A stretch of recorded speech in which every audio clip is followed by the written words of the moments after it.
जय श्री हरि दोस्तों, आप सभी का बहुत बहुत स्वागत है हमारे चैनल पर।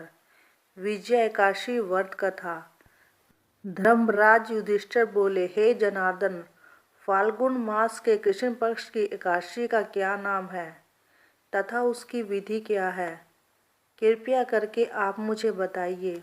श्री भगवान बोले, हे राजन, फाल्गुन मास के कृष्ण पक्ष की एकादशी का नाम विजय एकादशी है। इसके व्रत के प्रभाव से मनुष्य को विजय प्राप्त होती है। यह सब व्रतों से उत्तम व्रत है। इस विजय एकादशी के महात्म के श्रवण व पठन से समस्त पाप नाश को प्राप्त हो जाते हैं। एक समय देवर्षि नारद जी ने जगत पिता ब्रह्मा जी से कहा, आप मुझसे फाल्गुन मास के कृष्ण पक्ष की एकादशी विधान कहिए। ब्रह्मा जी कहने लगे कि हे नारद, विजय एकादशी का व्रत पुराने तथा नए पापों को नाश करने वाला है। इस विजय एकादशी की विधि मैंने आज तक किसी से भी नहीं कही।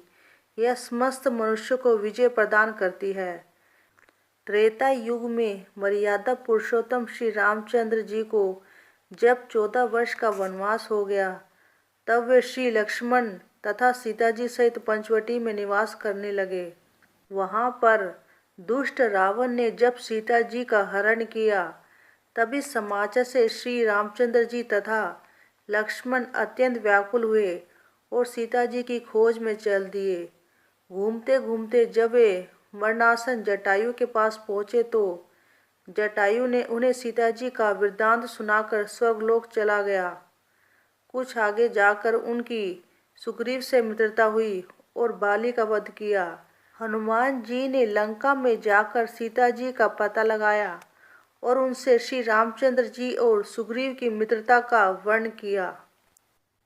वहां से लौटकर हनुमान जी ने भगवान राम के पास आकर सब समाचार कहे। श्री रामचंद्र जी ने वानर सेना सहित सुग्रीव की सम्मति से लंका को प्रस्थान किया। जब श्री रामचंद्र जी समुद्र के किनारे पहुंचे, तब उन्होंने मगरमच्छ आदि से युक्त उस अगाध समुद्र को देखकर लक्ष्मण जी से कहा कि इस समुद्र को हम किस प्रकार से पार करेंगे।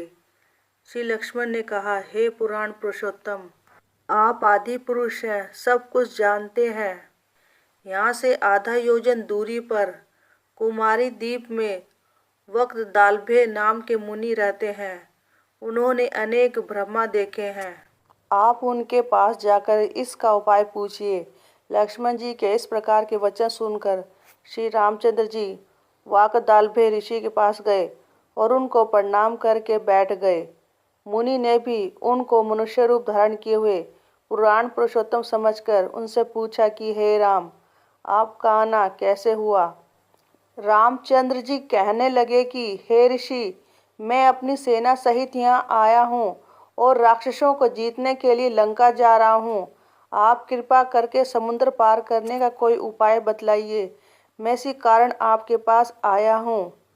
वकदालभे ऋषि बोले कि हे राम, फाल्गुन मास के कृष्ण पक्ष की एकादशी का उत्तम व्रत करने से निश्चित ही आपकी विजय होगी। साथ ही आप समुद्र भी अवश्य पार कर लेंगे। इस व्रत की विधि यह है कि दशमी के दिन स्वर्ण, चांदी, तांबा या मिट्टी का एक घड़ा बनाएं। उस घड़े को जल से भरकर तथा 5 पल्लव रखकर वेदिका पर स्थापित करें। उस घड़े के नीचे 7 अनाज और ऊपर जौ रखें। उस पर श्री नारायण भगवान की स्वर्ण की मूर्ति स्थापित करें। एकादशी के दिन स्नान आदि से निवृत्त होकर धूप, दीप, नैवेद्य, नारियल आदि से भगवान की पूजा करें। तब पश्चात घड़े के सामने बैठकर दिन व्यतीत करें और रात्रि को भी उसी प्रकार बैठे रहकर जागरण करें। द्वादशी के दिन नित्य नियम से निवृत्त होकर उस घड़े को ब्राह्मण को दे दें। हे राम, यदि तुम भी इस व्रत को सेनापतियों सहित करोगे तो तुम्हारी विजय अवश्य होगी।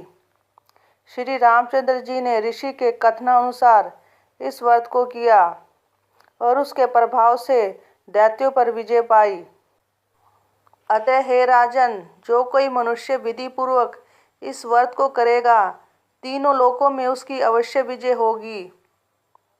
श्री ब्रह्मा जी ने नारद जी से कहा था कि हे पुत्र, जो कोई इस व्रत के महात्म को पढ़ता या सुनता है उसको वाजपेय यज्ञ का फल प्राप्त होता है। अगर वीडियो अच्छी लगे तो चैनल को लाइक सब्सक्राइब करके बेल आइकन पर क्लिक करके ऑल पर क्लिक करें। श्रीमन नारायण हरि हरि। जय सीताराम की जय हो।